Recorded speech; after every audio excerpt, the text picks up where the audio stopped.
Hello guys, KKR fans అందరికి కూడా ఇది ఒక బ్యాడ్ న్యూస్ అని చెప్పాలి. ఎందుకంటే మనకి ఈరోజు కేకేఆర్ వర్సెస్ ఆర్సీబీ మ్యాచ్లో కనుక ఒకసారి చూసుకుంటే సో ఎక్కడా కూడా మరి టాస్ వేయడానికి కూడా ఛాన్స్ లేకుండా వర్షం పడుతూనే ఉంది ఫస్ట్ నుంచి చివరి వరకు. సో దీంతో మరి మ్యాచ్ రద్దు అవడం జరిగింది. సో రెండు టీమ్స్కి కూడా చెరొక పాయింట్ ఇచ్చారు. సో మరి దీంతో మరి ఆర్సీబీ పరిస్థితి కనుక ఒకసారి చూసుకుంటే వీళ్ళు 17 పాయింట్స్ అయితే ఉన్నారు. సో దీంతో వీళ్ళు దాదాపు ప్లేఆఫ్స్కి వెళ్ళినట్టే. సో మరి ఇటువైపు కేకేఆర్ పరిస్థితి చూసుకుంటే ఇప్పటివరకు 13 మ్యాచెస్ ఆడితే వీళ్ళు. సో దాంట్లో మరి వీళ్ళకి 6 మ్యాచెస్ మాత్రమే గెలిచారు. దాంతో 12 పాయింట్స్ మాత్రమే వీళ్ళ దగ్గర ఉన్నాయి. సో మరి దీంతో వీళ్ళు దాదాపు ఇక ప్లేఆఫ్స్ రేస్ నుంచి తప్పుకున్నట్టేనే చెప్పాలి. సో మరి ఇటువైపు మరి ఆర్సీబీ పరిస్థితి కనుక ఒక్కసారి చూసుకుంటే మరి వీళ్ళు టేబుల్ టాప్కి వెళ్ళిపోయారు. దాని తర్వాత మిగతా 2 మ్యాచెసే ఉన్నాయి. సో ఆ 2 మ్యాచెస్లో గెలిచినా ఓడిపోయినా పెద్ద ఇంపాక్ట్ ఏమి ఉండదు.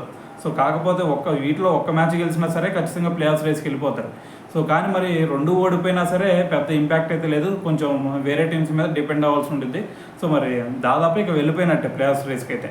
సో ఏదైనా సరే మరి ఖచ్చితంగా గెలవాల్సిన మ్యాచ్లో మరి కేకేఆర్కి అయితే ఈ షాక్ తగిలింది. సో మరి అయితే దీంతో మరి ప్లేఆఫ్స్ రేస్ నుంచి తప్పుకున్నట్టనే చెప్పాలి.